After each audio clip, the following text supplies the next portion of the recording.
was incomplete. That is caught right at the 10-yard line. Touchdown, Vikings. Their dangerous wide receiver. His third touchdown now on the year. And the Vikings are able to cut into that deficit. And on that one, able to catch it, also able to have the wherewithal to take it in for the score. And how about the phases of a successful catch and a completion of a play? Look the ball in, secure the catch, and then, of course, the run after the catch that ends up in the end zone. And so we have the touchdown. Now here's Blair Walsh to kick this one away. That'll be taken in the end zone. And he'll elect not to return this one, so they'll bring it out to the 25 on the touchback. And Detroit getting set to go now. And last time out, went for it on fourth down, turned it over, gave them great field position, turned into 6 points, so they've got to recover here, Charles. It's amazing what one decision can do in the chain of events, right?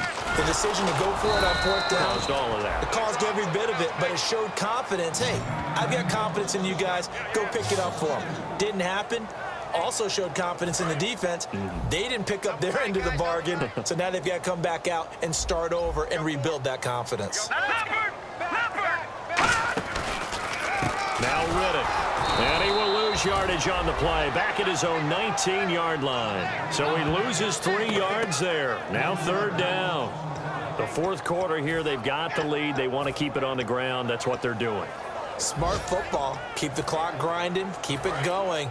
But you got to figure now they're going to see more people stacked up at the line of scrimmage as they try and bleed it out. Detroit! Detroit! Here's Riddick.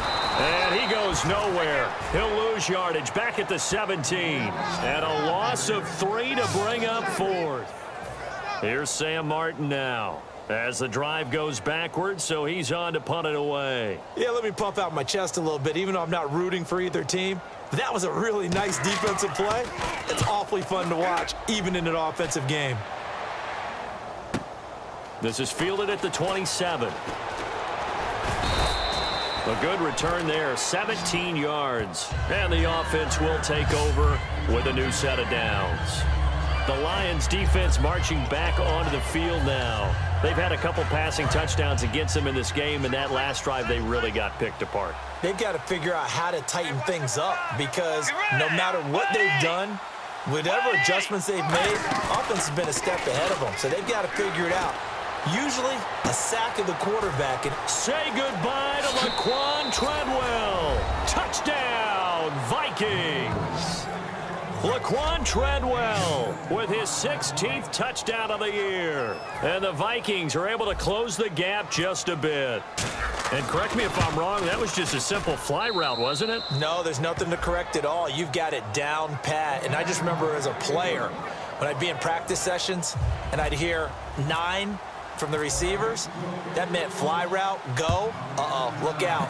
That was the 9, and he just kept going all the way into the end zone for the touchdown. That's fielded in the end zone. And no run back here. This will be a touchback, and it comes out to the 25-yard line. Here's the Detroit offense now as they head back out onto the field. And on the last go-around, they really couldn't get anything going. They had to punt from deep inside their own territory, which means you're going to lose the field position battle as a general rule. What they're looking for now is a little more consistency, move the ball at least a few times on offense, get a couple of first downs, and hopefully flip the field. Yeah, just something to build off of. That's what they're looking for here. And they're able to get this one across the 35. They pick up 12 on the play there, and they move the chains.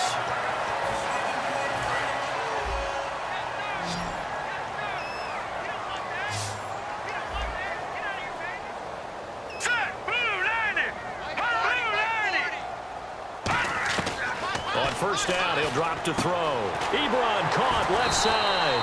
And he'll be taken down, but not before he gets into enemy territory. And the offense lining up 1st and 10.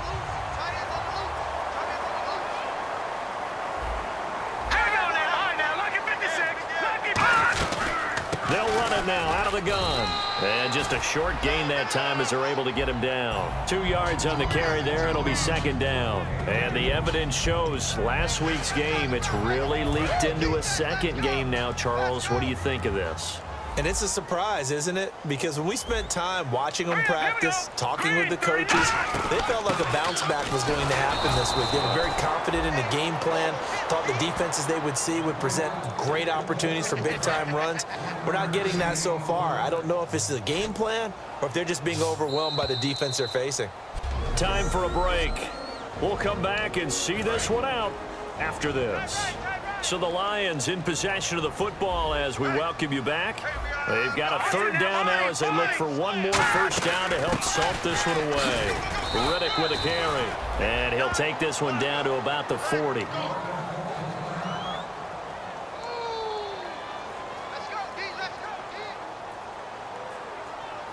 And with things looking pretty good on the scoreboard, they're going to keep the offense out there and go for it here on fourth. All right, here we go. Out of the gun, they'll look to throw. And that is incomplete. The Lions turned away on fourth down. And the Vikings defense is going to get the football back. So the defense has to stay out and get one more stop. They were able to do it, forcing the incompletion. So on their record, that goes down as a successful play. It doesn't matter how they got there, how it happened. They got it done. They're the ones that are jubilant. So they took a shot on first down but couldn't connect. The best receivers we know always tease their quarterbacks that, hey, no matter what you do, you cannot overthrow me. Well, guess what? That's exactly what happened on that play. Normally, they time it up pretty well, but on that one, he just overshot him. And taking it across midfield and inside the 45. Remember how much we enjoyed watching him last week? It's the same thing. Those are those numbers.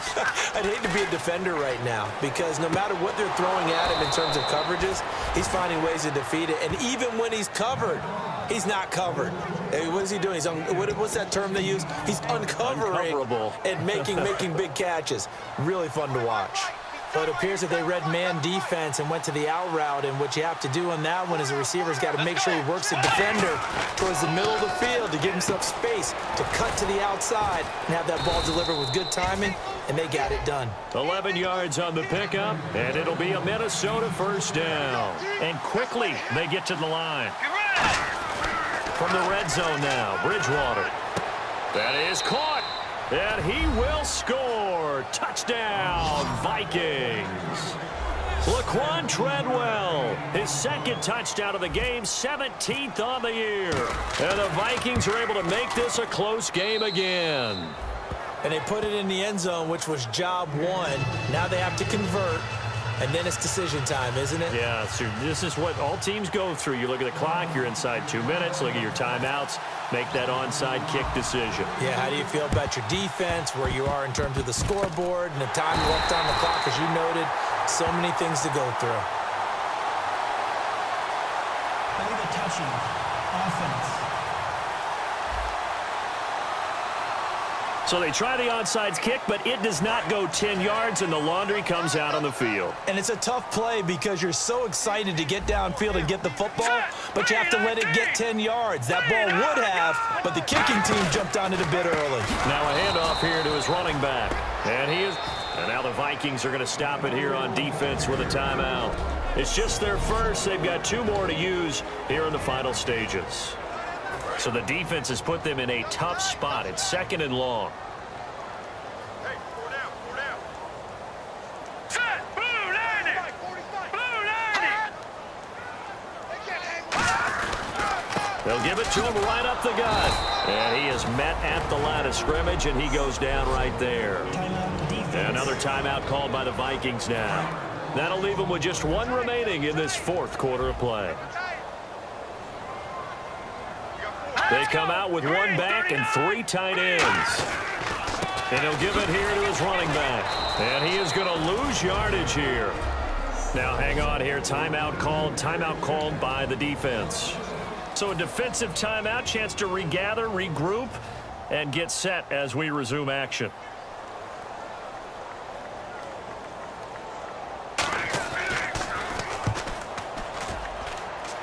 And this will carry out of bounds. Where are they going to spot it now? At about the 18-yard line, it looks like. And now out comes Minnesota. They're down here in a one-score game. But the time, it's a factor, but it's not a huge factor right now, is it? It's really not, because this amount of time gives them a chance to run their offense, to go through play sequences. And this is what they work on every week in practice, usually on a Friday. They go over this type of a situation, late game situation. What are we going to do when we have the opportunity? They've called these plays a bunch of times. Now's their chance to execute them. Yeah, they have the opportunity now. Here's the execution.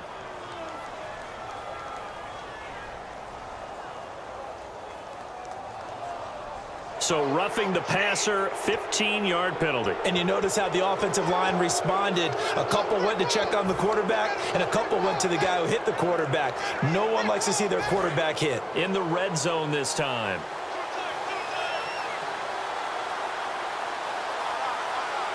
They come out here in the eye. They'll try to run with McKinnon. He takes it across for the touchdown, and they've taken the lead late in the final minute of the fourth. Wow, wow. Did you see them hold up four fingers to the start of the fourth quarter? They were ready. They were definitely ready. They may or may not have done that, but they certainly have played that way. The fourth quarter has belonged to them, and now the lead belongs to them as well. And they will line up now for the two-point try. Let's go. Bridgewater will try and throw. That's caught at the one. And he will not get there. He comes up short. And they're unable to push this lead to a field goal as it'll remain a one-point game. After the touchdown, Lutz to kick it off. That'll be taken in the end zone. And with time a factor here late, he'll just take a knee and they'll put it out to the 25. Now the Lions offense, they get ready to head back out there. They only need a field goal. Obviously the clock a huge factor. They'll be watching that. What do they need to do here, Charles? Your sequence of plays has to get you out of bounds. Completions, get out of bounds, gain some yardage. Then when the clock hits 7 seconds or left, now you've got a decision. Are you in field goal range, or is it Hail Mary time? Now hold everything here. We're going to get a timeout by the offense. That'll leave them with just one remaining in this fourth quarter of play. Here we go. Blue Landy. Blue Landy. They'll look to throw. Oh, no, he lost the football. And they take over. They'll set up shop at the 46-yard line. Well, that simply is a missed opportunity. They're in position. If they take the ball downfield and score, they've got a chance to win the game. Instead, they cough it up. I don't think next week at practice is going to be a whole lot of fun for him. On the other side, no bigger time to force a turnover when you've got that small lead. Yeah, and when you look at it from the offense's perspective, taking care of the ball is so important. I know they're going to have all kind of ball security drills in practice all next week. Everyone's got four down. Down to a knee goes Bridgewater, and that ought to do it.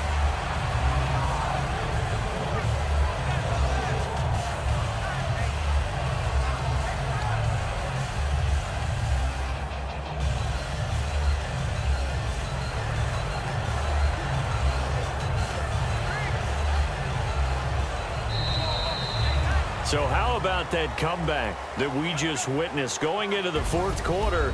I don't know that we had written them off, but it looked bleak. They were able to get it done. They put up a barrage of points and reeling them in and running them down and winning it. Wouldn't you love to be in their locker room right now? Think about the energy that's radiating out of there right now. They're talking about belief, sticking together, and finding a way to win. So for Minnesota, the win moves them to 8-7 now on the year.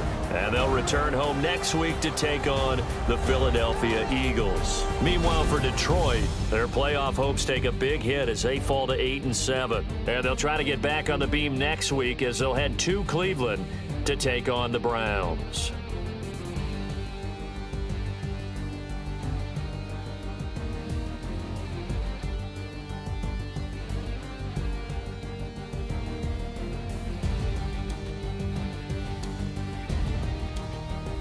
So that'll just about do it for Charles Davis. I'm Brandon Gaudin. You've been watching the NFL on EA Sports. For more, log on to easports.com.